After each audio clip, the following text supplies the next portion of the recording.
Hello. I'm in the studio today with the author of 2 books. Her name is Melanie Price. She has a wonderful story to tell. Many of us ask, why am I here? Is there any purpose for me to fulfill on this earth? Is there a plan for my life?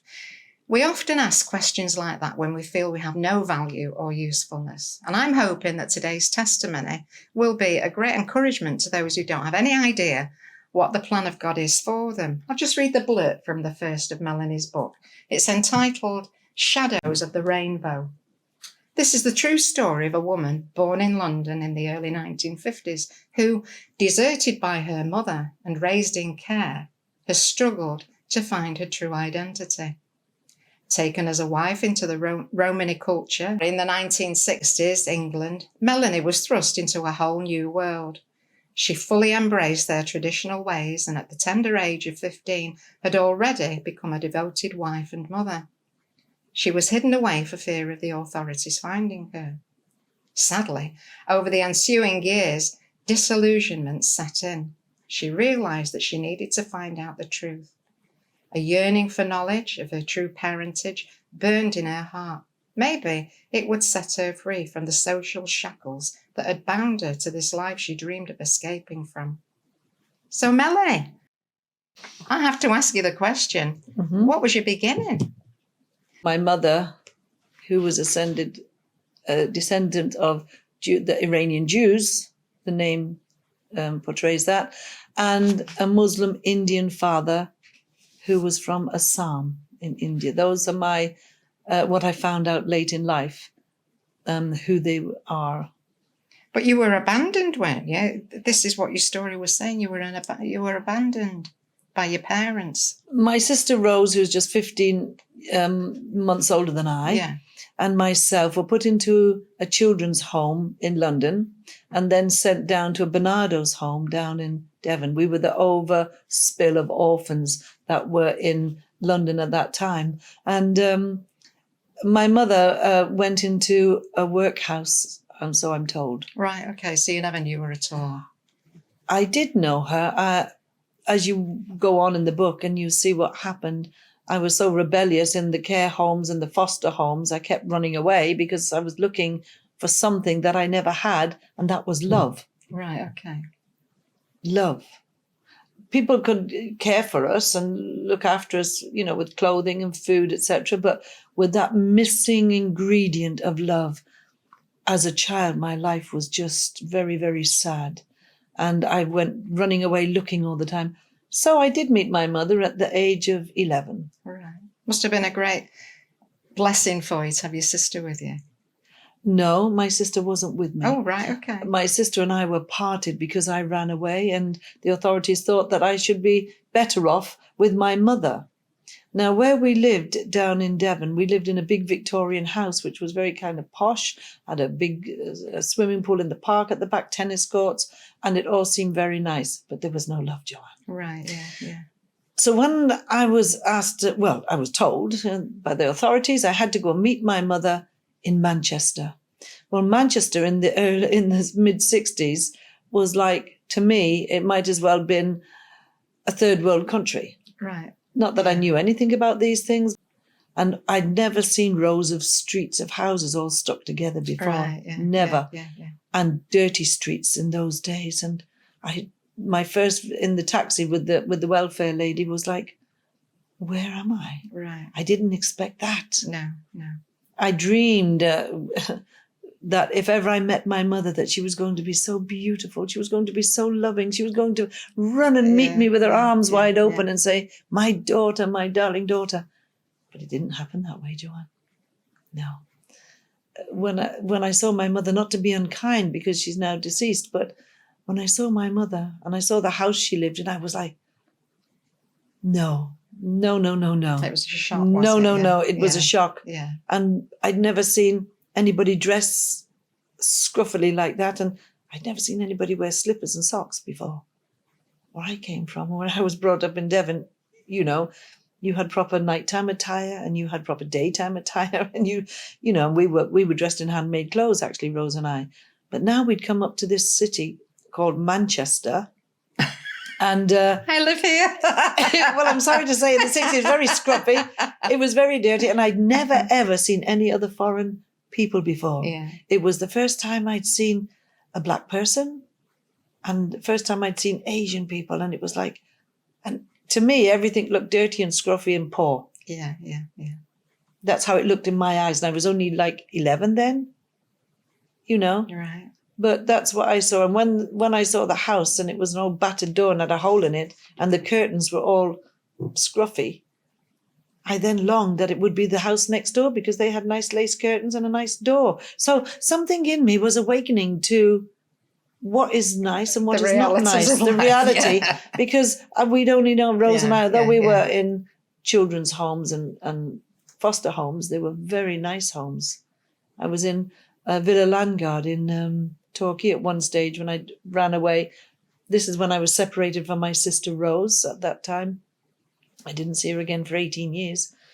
But I was taken to Queen Victoria's Lady in Waiting House. All right. And it was absolutely beautiful with a big stairway. And I remember So we used to finery.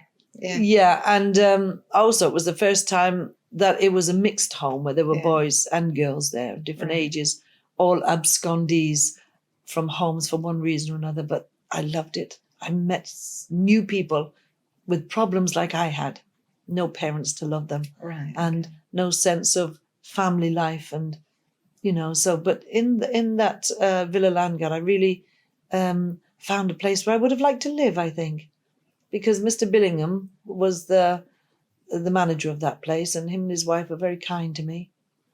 And one thing I never forgot was that he put me in a room and he put on some classical music, and it was called The Planets.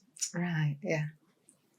And another one was The Seasons, and that introduced me to the love of like classical music in a way at that young age. Because at that tender age, I hadn't experienced anything that was so lovely. So powerful. And powerful. That's something powerful.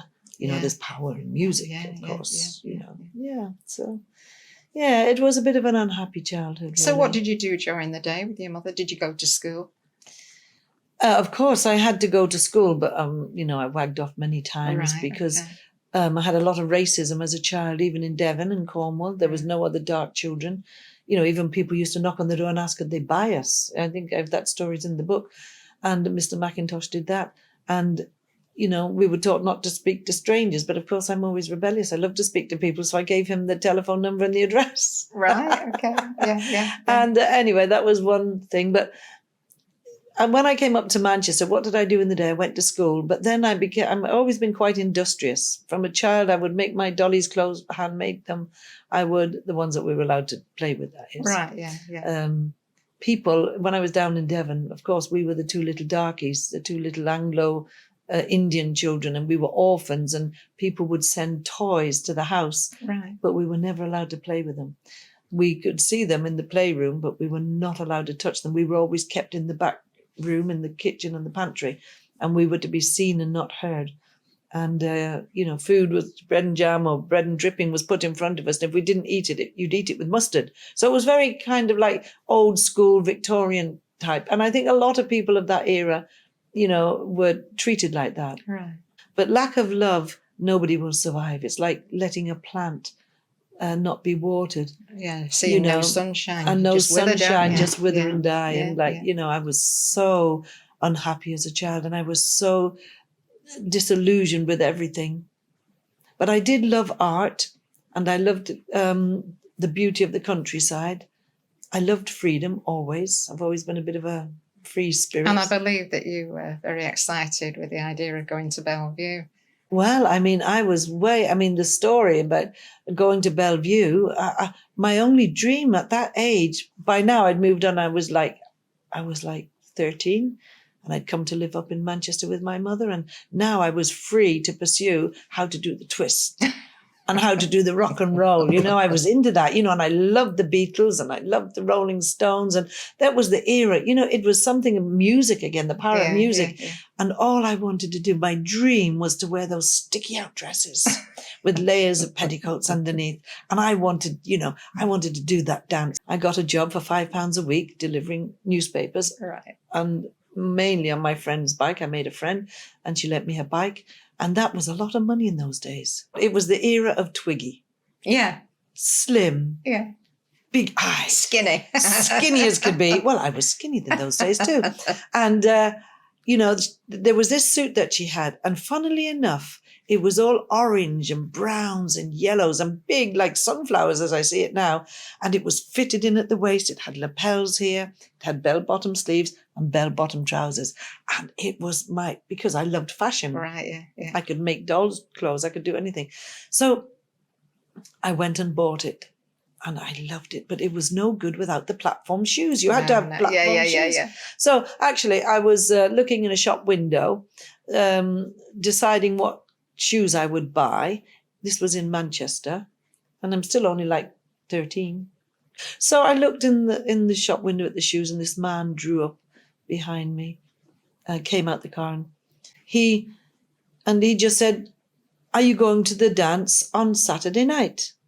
Well, he hit the key button. Right. Dance. Yeah. My mind just went, dance? Right. I'd only ever seen people dance. That got your like this. attention. So I said, yes. You see, I tell lies. And he asked how old I was, and I said 17. I lied. Because I wanted to dance. He said, well, if you go, I'll meet you outside Bellevue and I'll pay you in. Right. Yeah. That was it. Yeah. I didn't need to know his name, who he was, or where he came That was from. your entrance, yeah. But I have to say, he was a very handsome man. Yeah. He was very fair, blonde, but his hair was sleeked back with a DA. Is it a DA they call it here? Like a quiff they have there. A quiff, right, yeah. Yeah, and he had the best of teddy boy clothes on, Right, a suit yeah. with the velvet trim there, and he was a very handsome man. I wasn't interested in handsome or ugly men. I wasn't interested in Just love or interested in anything. the dance. I was only, Joanne wanted to dance. Yeah, that was my thing, fashion and dance. I was at that age, wasn't I? I was at Yeah. that age. So that's what it clicked. And so the Saturday came and I was behind this big billboard. And I thought, wow, he's not coming. Now, all my life, I'd been disappointed. So even at that tender age, being disappointed didn't disappoint me too much. Right, yeah. Because so many people had let me down and I was so expectant of so many things. You learned to overcome it, I suppose. And I haven't you? learned to Yeah. overcome it. But I Yeah. think that was something that was installed in me. Yeah. Always, like I was always kind of ambitious Yeah, to achieve yeah, something, yeah, even yeah, at that tender age. yeah. So I was doing, didn't turn up. Okay, that's it then. Because I'm a person who will always go for it. It either happens or it doesn't. So I was just about to walk away and there he was. And he just grabbed my hand like that. He said, there you are. I've been waiting for you. Well, I didn't see him. Actually, I didn't even recognize him because I was looking at the shoes more than me. Yeah. Anyway, we went into Bellevue dance. He paid me in. He was a man of his word. He paid me in. He was looking very handsome. Not that I really noticed too much, but I can see it now. And oh my goodness, I have to say to this day, the sight that beheld my eyes was like undescribable. Being in the dance hall, It seeing was, everything. It was dark. There were lights flashing Yeah, and there was yeah, colours. Yeah. There were Enticing. people dancing on Yeah, the dance yeah, floor. yeah. There were people with the suits on like I had in different colours. But the girls that had the sticky out dress, I only say sticky out dresses, and doing the rock and roll and the twist. Oh yes, this was the life for me. Yeah. Oh, yeah, Joanne, yeah, I was yeah, so yeah, excited. Yeah. He made me sit down at a table where there were lots of other people. And there were mostly boys sat on that table. But my eyes were looking at all the girls and boys dancing on the dance floor. It was like something like out of John Travolta, I suppose, or the dancing, the rock and roll. I was looking and looking. So one girl enticed me to get up and dance. So no problem. Up in those days, it wasn't right for women or girls to get up on their own. Right. Yeah. But this girl asked me to come, so I did. Yeah. You danced in pairs, didn't you, in those days? So I was just getting down to it. Oh, my moves. I was so proud of myself. When he came and he grabbed me and made me sit down. I was so, But then when I sat down, and he asked me what I want to drink, well, I didn't know what to drink. I'd never had a drink before. Right. So the only drink I'd ever had was when myself, not so much Rose, I was always rebellious, Mrs. Daniels down in Rock Park, Barnstable.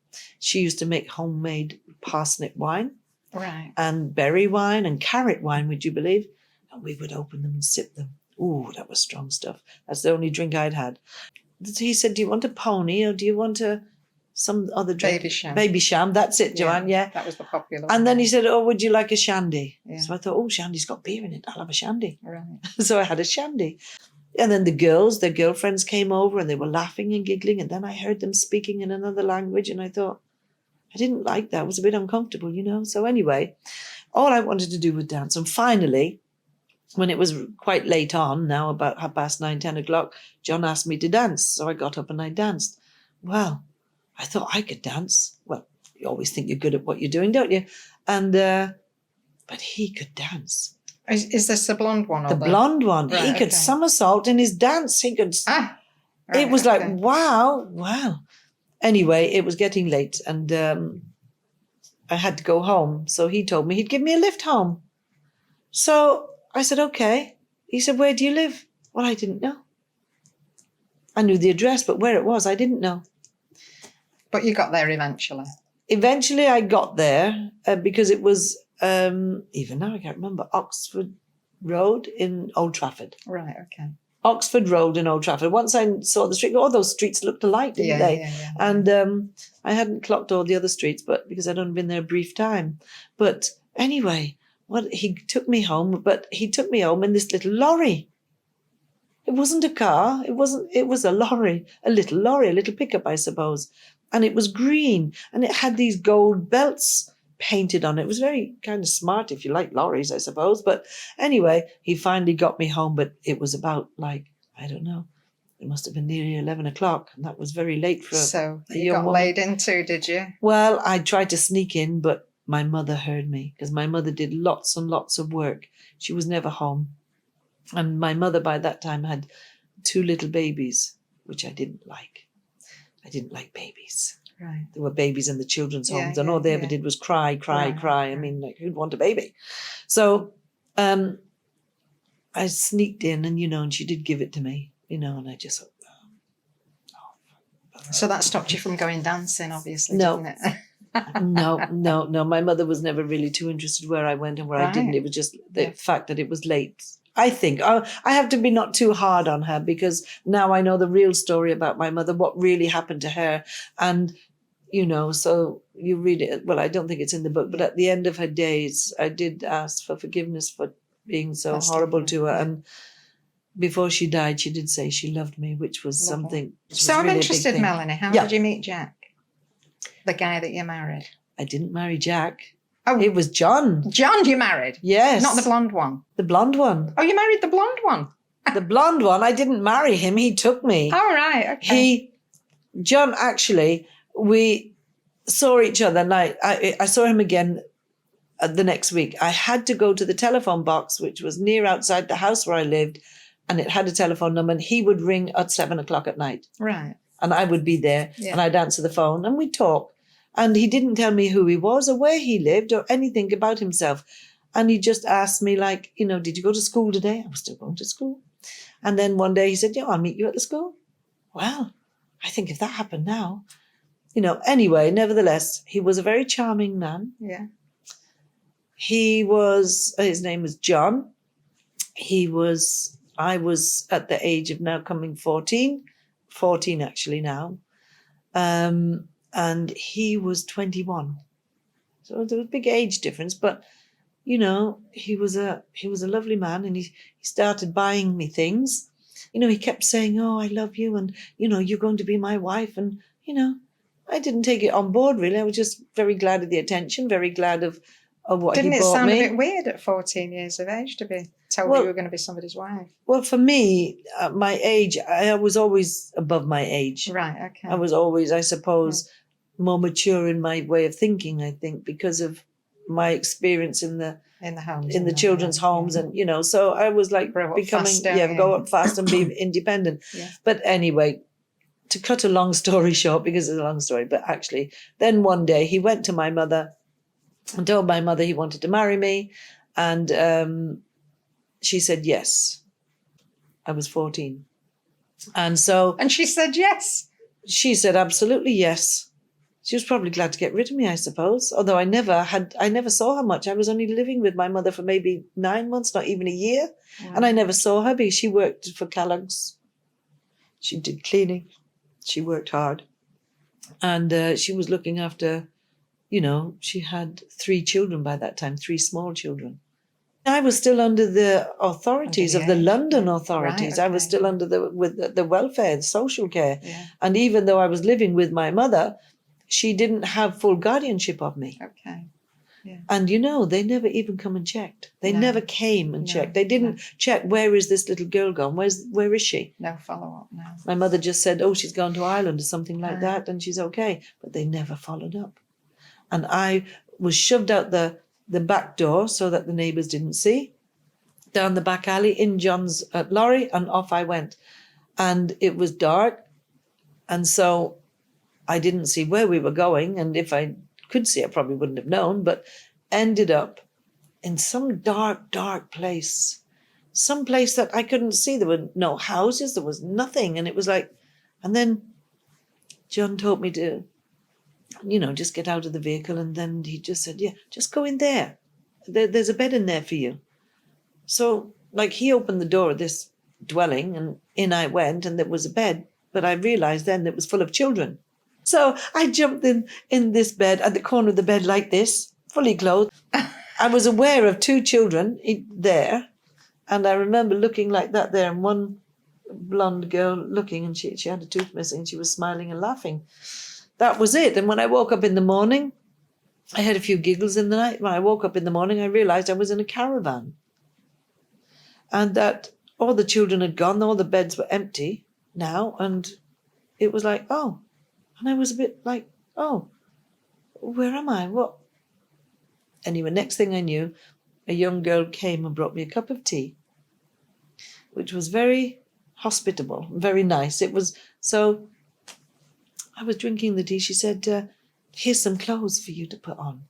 So she gave me some clothes to put on. Her name was Betty. They used to call her Black Eyes because she was the only black-eyed girl in the family. Right. And so I did. And then I opened the door and went outside, and what I saw was something quite unbelievable. Right. Another world. It was a whole nother world. Yeah. It was like walking through the wardrobe, I suppose. Right, yeah, It was like that. yeah. I opened the door of this caravan, and outside there was a fire burning. There was an old woman sat on a log or something around the fire, smoking a clay pipe, dressed in funny clothes with like a turban scarf on her head. There was another lady there cooking over the fire in a frying pan, and the smell of the bacon. And by now I was hungry. Yeah.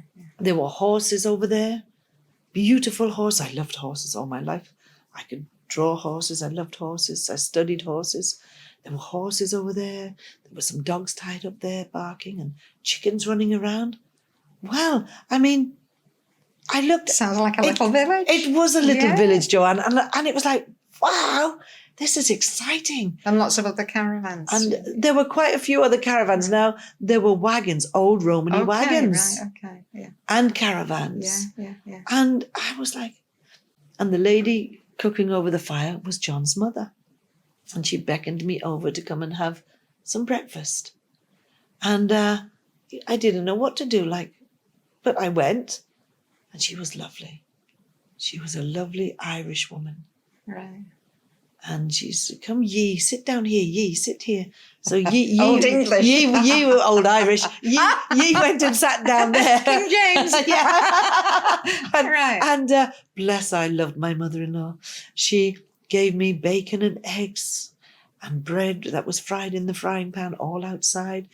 The old lady was sat there smoking a pipe and looking at me with her eyes like that, and probably with disapproval, but let me explain.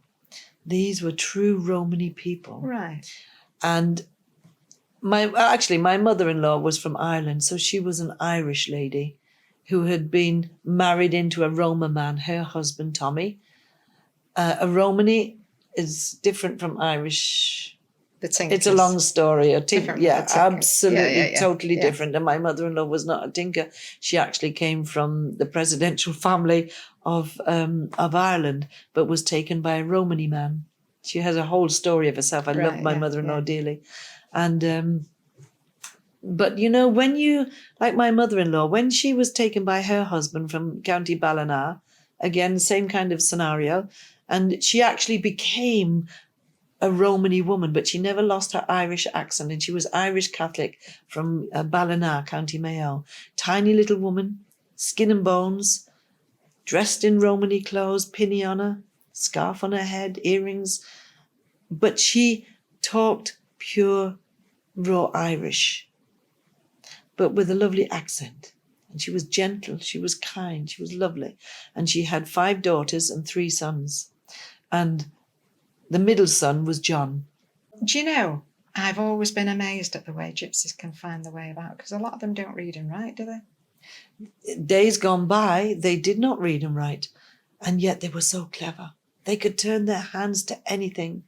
And really, I have to say, if I say we were poor, it's not so true, because my sister-in-laws all went out selling their wares and telling fortunes. My mother-in-law did. They all had a job to do. There was so much order in the family. We all know who was who. We all knew how to, everybody had respected one another. And you learned this trade as well, didn't you? I learned that trade maybe 3 or 4 weeks after I became the wife. Let's get this in perspective. I now, because I was accepted in the family, if the family accepts you, I became his wife, and I didn't sleep in the caravan with him after 3 days. And that was a bit of a shock, having to become a wife, But the thing is, Say that again. I didn't quite understand. To consummate the marriage. You've got to be there for 3 days, and then you consummate the marriage, It's and then not, you become the wife. No, it's just that it just so happened I slept with the children until they prepared the caravan for me to go your marital home. My marital home. And so the family, when the family accept you, that's the marriage, and there was a cultural marriage in the way that they bought me wedding presents, beautiful wedding presents. I had a barrel ring on my finger as big as that John bought. Right. And, so that it was the whole thing, the whole family.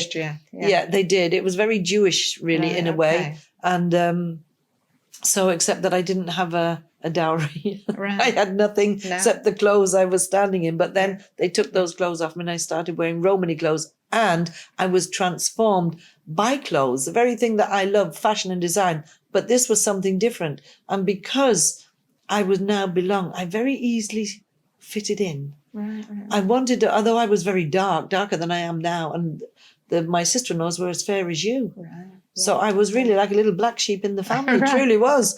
But when you're married, you have to cover your head. So I had to wear a scarf on my head, Romani style, of course, tied around there like that. Right. I had bracelets put on my hands, earrings, gold earrings put in my ears.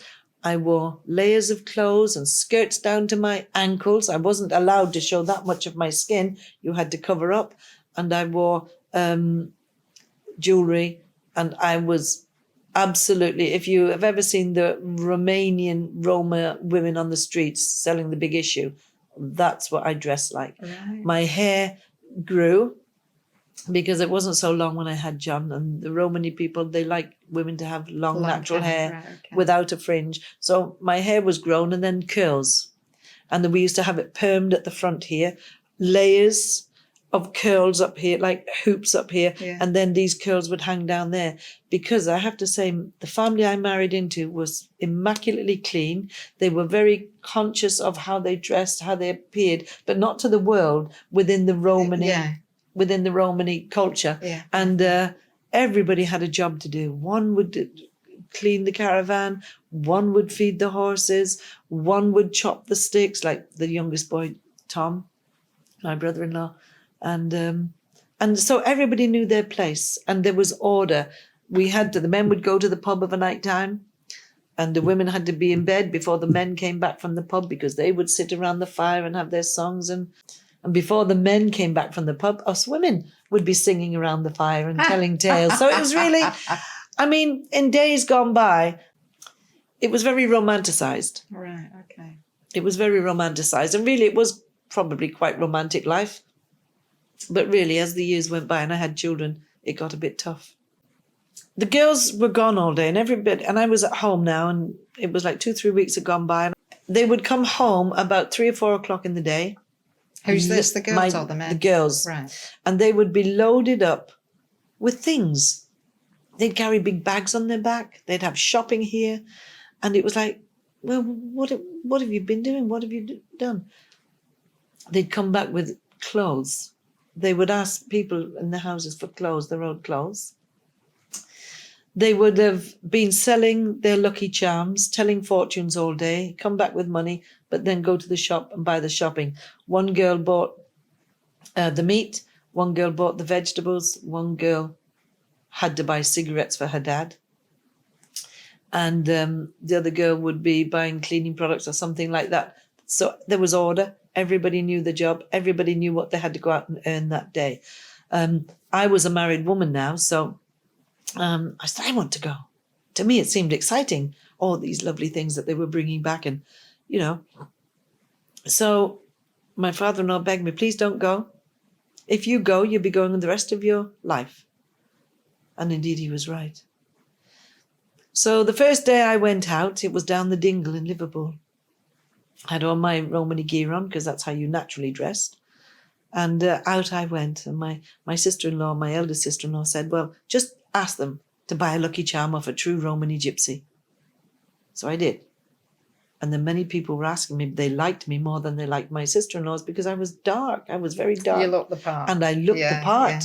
And I became the part. Right, yeah. And so when somebody wanted their fortune telling, I'd send for my big sister Annie, who's deceased now. I'll tell the fortune. So I did. But then when I thought, then as I got a bit wiser, I thought, I can do that.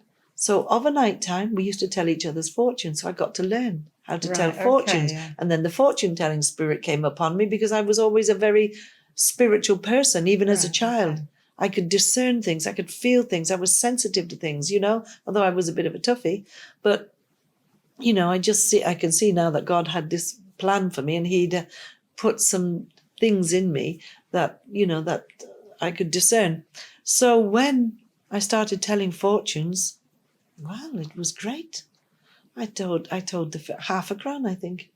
Half a crown was 2 and 6, wasn't it? Yeah, yeah. And but if I found somebody who really had a problem and wanted a fortune telling, it was 2 guineas.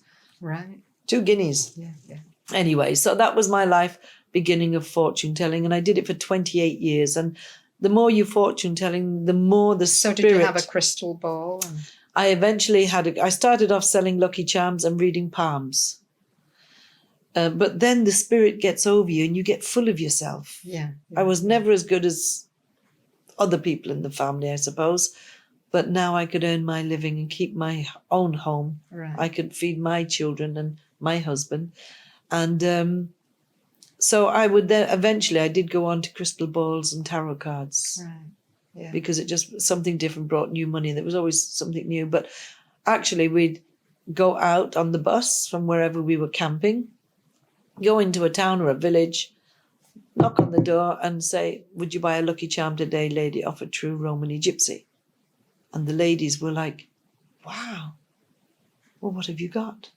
In those days, it would be little gold boots or little cats or something. And we'd sell them. And then we'd tell the lady's fortune.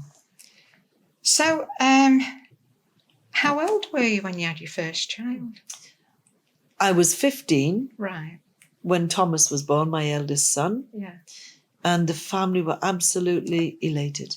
Because it was a boy. Because it was a boy and named after his granddad, Thomas. Right. So I believe you ended up with 5 children. Yeah. I ended up with 5 children, 3 sons and 2 daughters. Right. Very beautiful children, loved by my in-laws to this day.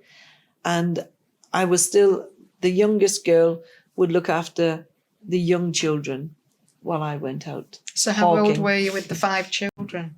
I was 22 With 5 children. With 5 children. Very young. But the thing is, because of the strength of the family, Yeah. I didn't have much trouble because I Right, was working every day. In the beginning, I'd take the babies with me in a sling. There was a lot of support there for you. I had a lot of support, and my sister-in-laws were the best. Yeah. The 2 young ones that were at home, Sarah and Roseanne, would Right. look after the babies while I was out because we all had to earn money. So, what happened to you? How did you find God? Really, I had no experience of God. And the only experience of God I had was when I was a child and I was made to go to church, to the Church of England, where this man dressed in black and a dog collar on would harp on very monotonously. Yeah. And it was like, I didn't hear a word he'd say. And it was like, but I did like the Sunday school. Right. And I did like the stories of David and Goliath and Mary and Joseph. They were stories. And I always loved stories. So it didn't really mean much to me. When I was out telling fortunes, there were days in the winter when the snow was that high, and maybe I was pregnant, having to feed the family. And it was like, oh, God, please help me. Let somebody buy something off me. And sure enough, somebody would. And maybe it was the only sale I had that day, but it would be adequate to buy something for the family. Tell me how God found you.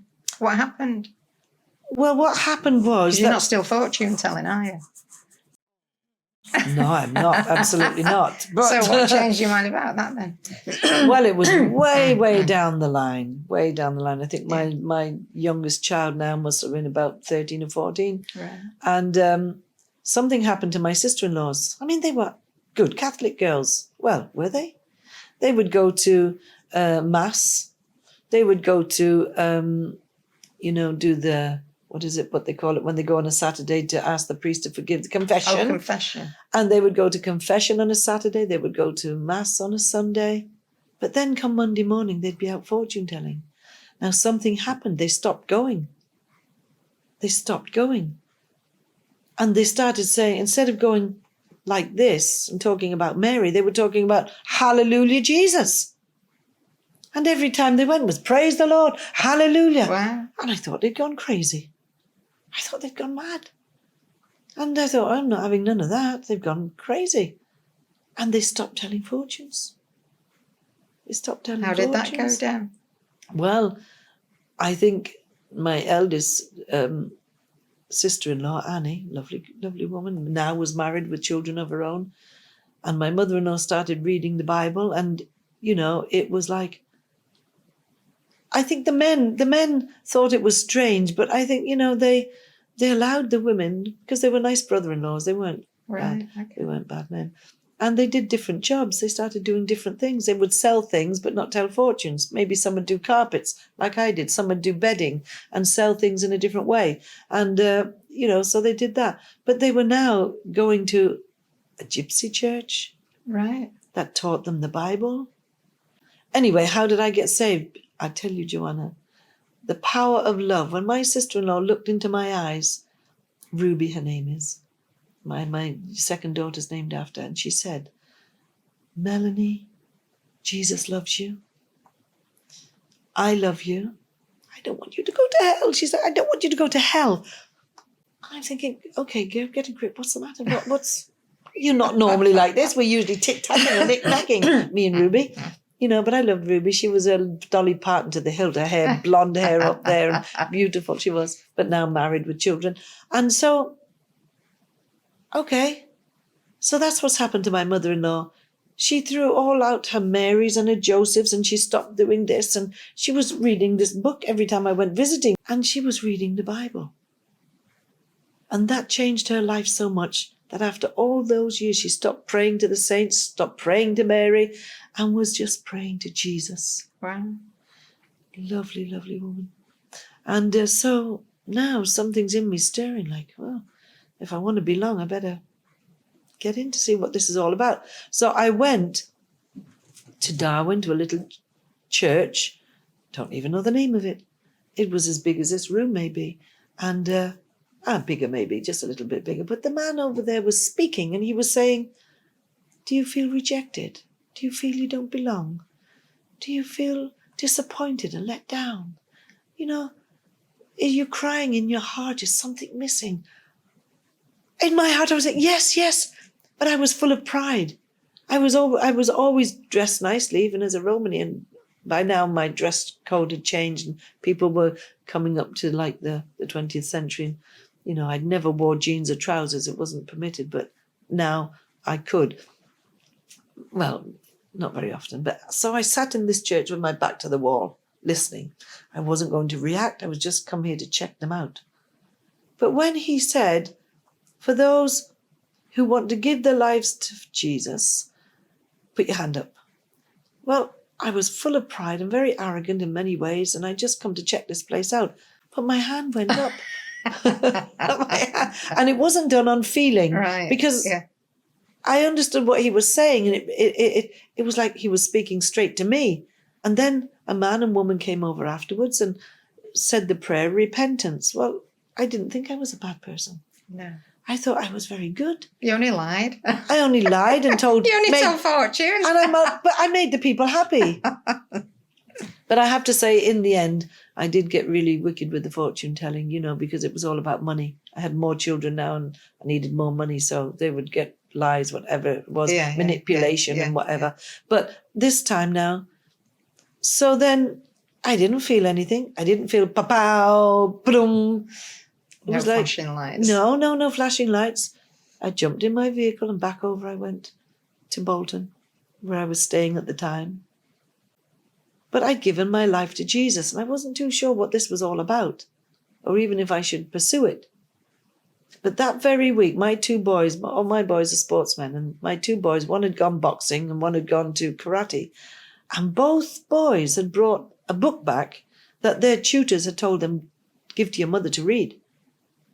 So the first one was the Book of Mormon. Oh. I read the Book of Mormon, and it was so interesting. It gripped me. This Joseph Smith, it gripped me about these mystical, spiritual things and about, you know, the native Indians of America, and it gripped me. And the book was speaking to me, and it was like, wow. So I honoured the one boy, but then I read the Bible. Did one bring the Book of Mormon and the other one bring the Bible? Yeah, Johnny bought the Bible. So I started reading the Bible. I didn't understand Genesis and all these names and all that. So I flipped through to the New Testament, which was more, could understand the stories a bit more and what have you. But then the words jumped out at me. And this love that this God had for us, that he gave his son to be a sacrifice. Well, I didn't know, how can anybody sacrifice a child? You know, it's a learning process. It takes a long time. Yeah. But now something was stirring inside of me by reading the word of God. Something was stirring inside of me. Now, Joanne, for a long time, my troubled mind was about, where's my father? Where's my mother? I want a mother and father. This had been happening parallel to me getting saved. Right. Now I'd given my life to the Lord. I didn't know what was going to happen next. So I started going into the caravans where this man from Manchester was preaching and teaching. And God bless him. And I was learning a little bit more. Now this was in October 1988. Never forget. October 1988. I got born again. Right. And something then stirred in me. When I read in Deuteronomy 18, verse 10, it says it's an abomination to God to go to a spiritualist, a medium, or a fortune teller. Anybody doing such things will bring condemnation down to the third and fourth year. Well, I love my children. My children were my world, aren't my world? Everything. Yeah. Everything. My beautiful, handsome sons, my beautiful daughters. And actually, by now, I think Mella was married. My eldest daughter was married then, and Thomas was married, so I had 3 children at home. And it was like, oh my goodness, fortune telling is an abomination to God. It's a bad spirit. Acts 16, where the apostles, they rebuked the girl with the fortune teller. Oh, this is a biggie for me. I was talking to you, definitely. A biggie for me. Yeah. Now, after a week, something had happened. Told my husband, John, I don't care if we starve. You starve. The children starve. I am not going to tell another fortune again as long as I live. Never. And to this day, Joanna, I've never done it, and I never will. it is such an abomination now, and I understand witchcraft now, and I understand evil spirits even more now than ever. So I'm Right. very, very careful when I pray. I'm very careful. What happened to your crystal ball? I smashed my crystal ball up with a hammer. Did you? I threw my charms into the Blackpool Sea because I was in Blackpool very often telling fortunes, doing the beaches. You know, we could earn some money. And I burnt the tarot cards. And when I burnt the tarot cards, you know, they went whoosh, you know, very wicked thing, tarot cards. They were invented by a French witch, and it was like, but you know, then I didn't know. You didn't know. I didn't know. This was a way of life. But This is now what God had everybody shown did. you. But Yeah. now, you know, really, I'd been enlightened. Yeah. And now knowledge yeah. was coming, which Yeah, was yeah. of something good. And actually, I was getting very tired of this kind of life. And my husband was getting a bit more erratic in drink and what have you. And, you know, I wanted out of there. Let me go. And I waited that I would leave John, but I would never leave my children, never. And I tolerated, you know, and he was a fine man, but he was taken by drink. And then he'd come back with a different nature, you know, so. So, Melanie, this second book of yours, which is Bursting Forth with Fire, I've not read it. Oh, Joanne. And this is, no, I was reading the other book, actually, Yeah. Shadows of the Rainbow, which Yeah. tells me the story of how you began. But this one, Bursting Forth with Fire, is the follow-up to Shadows of the Rainbow. How did you start on this? Joanne, it you know, in 1988, October, that was the end of the year. It was the end of the year, and I was now getting taught the Bible. And one thing that was shouted out at me is the High Commission. Go ye out into all the world and preach the gospel of good news to the poor, or in another version, to every creature. I was getting happy inside. I was excited to go and read the Bible and study the Bible and to meet with a group of people in these caravans, you know. Is that where you started then? Yes, in the caravan. In your own community? That's right, yeah. And one day I looked up at the television. I always say I looked up at the television because we had a little television up in the corner there. And I looked and I saw the plight of the Romanian orphans. Okay. I think people of our era, they can remember that because it was horrendous. Yeah. When we saw the images that came out of Romania Yeah. and on the television. And actually what gripped me was one of those little girls looked like my eldest daughter. Right. And she was what the image showed, these children in cots and bald-headed, and they were rocking backwards and forwards like that with big bulbous eyes. And my daughter didn't look like that. My daughter was very beautiful. Yeah. My eldest daughter. But when God gives you an image, and it's a spiritual image, you perceive it and see it Very as God. graphic, isn't God, it? yeah. So this could be your children. But actually, I recognize those children. I thought those are not just Romanian children, those are Roma children. And they need feeding. And I thought, that could be my children. God planted compassion in my heart. So now something happened. You have to do something. Well, what can I do? Because after my fortune-telling days, I must tell you, in 1 week, the Lord gave me a new job. And that was buying and selling 45-gallon drums, oil drums. Right. It was a nice little business that set me up. I used to go into Heinz and I used to take their oil drums. It was a very nice little business. I just got them at A, sold them at B. The money in the middle and the profit was mine. I'd buy them here, sell them there. And I was used to driving lorries and vans and things and towing trailers full of oil drums and pallets. Man's job, yes, but I did it. Served me well for a time. So when I thought, oh my goodness, well, we'll have to start raising it. So I put it to my sister-in-laws and to the community. The money came in left, right and centre. The clothes, everything came in. I went to Hope Hospital in Manchester and I just told them. I said, I'm going to Romania and I want to take some things for the children, for the hospital there. They took me to a ward and it met their needs because they needed to clear this ward because they'd used it for filming, actually. God had prepared it all. God had prepared it all. So they gave me beds, they gave me incubators, they gave me everything in what you see in a ward and all these things. And it was really, when I think about it now, it was quite overwhelming. But I picked everything up and took it to King's Church, In Oxford Manchester. Road in Right, Manchester, yeah. where the missions coordinator there was Hostfeder. He allowed me to store everything in the because it's like a big warehouse at the bottom. It's massive. Yeah. And actually, we ended up with like I think it was about 34 ton. Wow. The round table people sent a lot of stuff in. I think, I'm not quite sure, but how everybody got to hear about it, I think, I just put it out there, and it was God, really. It wasn't me, because I was still had to go working, but it came. So the day came when I was to take this aid out. And there's a picture in the book of my grandson and my daughter helping load the boxes. And what happened, the man who said he was going to use the lorry, a big Arctic lorry, to take it, had broken down in London. Well, all the aid was outside of King's Church. Everybody had come for this wonderful day. What, it was all outside on the street waiting Yeah. to get loaded up? Yes, and the lorry had broken down. Oh, right. So I did what every good Christian strong believer would do. I sat down on the pavement and cried my eyes out.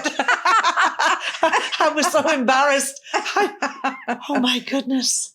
This is not the plan. This wasn't the plan. And, and this driver was going to drive. And anyway, I thank God that God has given me a mind of logic. Well, you needed that gypsy training, because Absolutely. they live on the wits, don't they? Joanne, you couldn't have said a better thing, because this training ground of being in the Romani community trained me for my life as a missionary. And, I can live on anything. I can eat anything. You were actually living in God's purpose, weren't you? Absolutely. Yeah. I didn't know what to do. So all I could think of was Barry Van Hire. So I went to Barry Van Hire, explained, we're very good talkers. Explained the situation and said, please, have you got any lorries that you can, let us have? And actually the man was very sympathetic. And I think it was about £1,200. He let me have 2 vehicles. One was a 10-ton lorry and one was a smaller vehicle. I said, that'll do. It would have to do, because I either went or I didn't went, and I wasn't going to cancel this. Yeah. And if I only took a little bit, I wanted to go, and that was it. So I took these 2 lorries and ended up that I didn't anticipate that I would have to drive to Romania from Manchester, because the lorry driver was going to do it, you see. But God forced ways. You into that situation. And you know what? It was the best, for the simple reason why, when I got to those dirt tracks and when I got into Romania, no big lorry could have gone down those lanes or down into those Romani villages, or where I ended in some of the no man's land.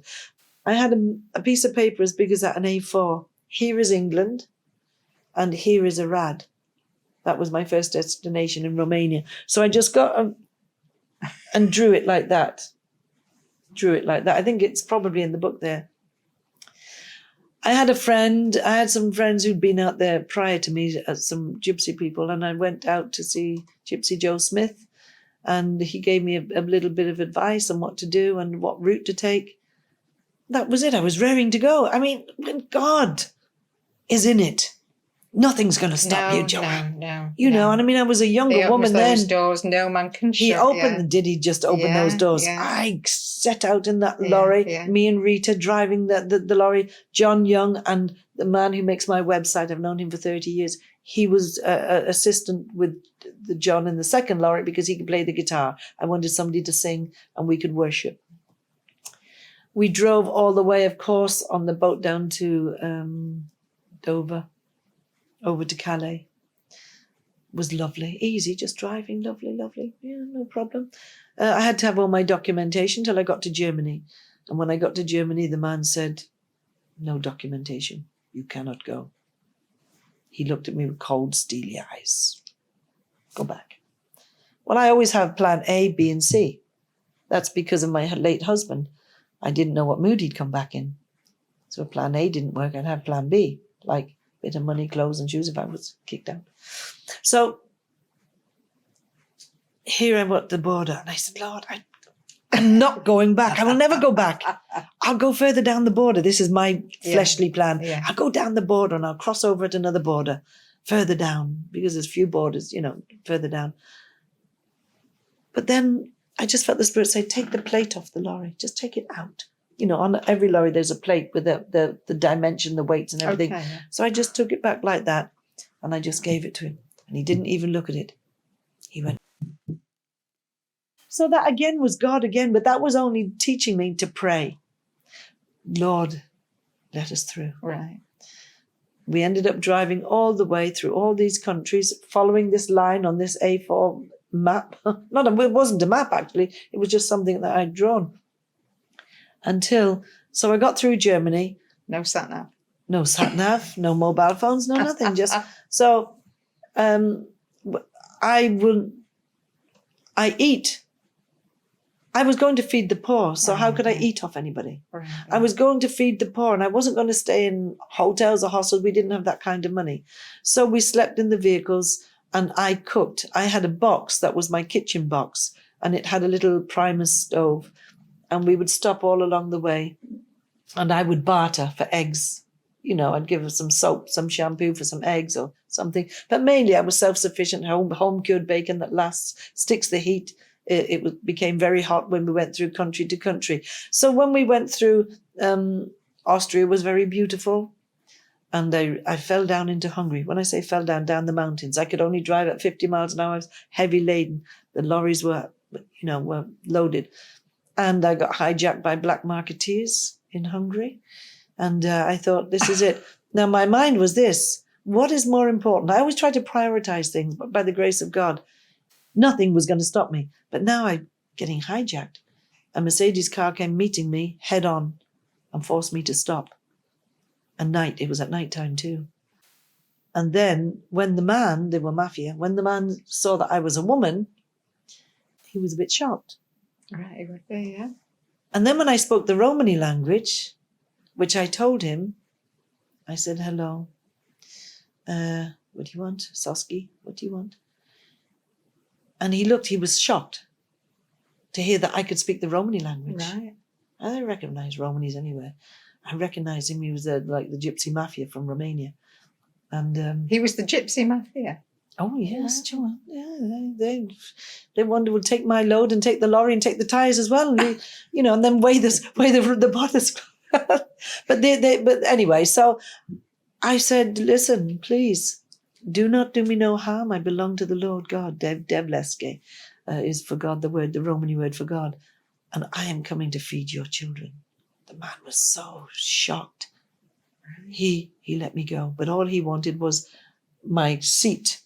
I had these like round wooden ball seat things. They were to massage your back while you're driving and not to take pain. Yes, I understand. Yeah. So I said, oh, yeah, I give you gift. I give you a decke. I gave him the gift and he let us go. That was a year. Anyway, so I got into Hungary.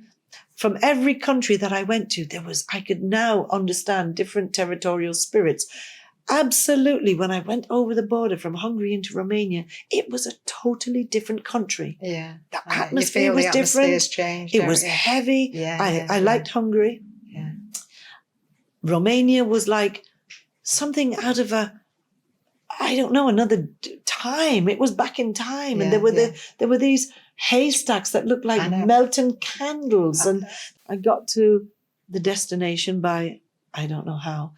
And I met the host Vedder had given me an address, and I'd found this address, and he was so happy. I delivered the Bibles and things that host Vedder had given me to take in the King's Church.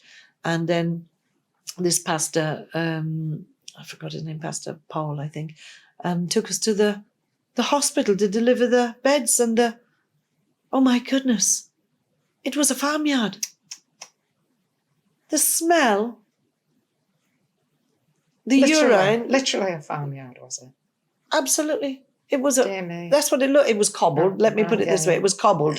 There were people walking around like some they had just a pajama, the photographs, I think in the book, pajama top on. They had like rubber gloves hanging from the side, which was a stoma bag. The smell of excrement and urine blinded your eyes, and it was that's the hospital. Oh my days. What they told me in the hospital, they had no equipment, they had nothing. I was a godsend. And indeed I was sent by God. Yeah. And, they unloaded the thing, and then I wanted to get out of there pretty quick. I wasn't so godly, really. I was happy that I'd achieved, but I had to get out of there. I couldn't wait. Then just as I was getting back, get my team back, let's get out of here. Then they said, no, you have to stop for lunch. So they laid a table out on the cobbles outside, and they brought out this pot, this big cauldron, and some bowls, and tipped it, and it was like water with lumps of fat, bits of fat in it, a little bit of rice. Oh. And what could I do? We had to eat it. I've had many strange things on my travels, and thank God I pray over the food now. Nothing harms me. Yeah, so that was one of my first trips in the year 2000, which is the year my beloved son Johnny died, passed away. The whole family and community was devastated. I couldn't tell you the state that I was in. It's beyond human comprehension. He was an evangelist. He was a beautiful, handsome boy of 27, and he passed away. I couldn't get consoled by anybody. And so I just jumped on a flight, left the family and everybody. I couldn't cope, and they couldn't cope with me. I couldn't cope with them. The crying, the tears, the pain was beyond. Yeah. So off I went to Hungary, where I found my comfort.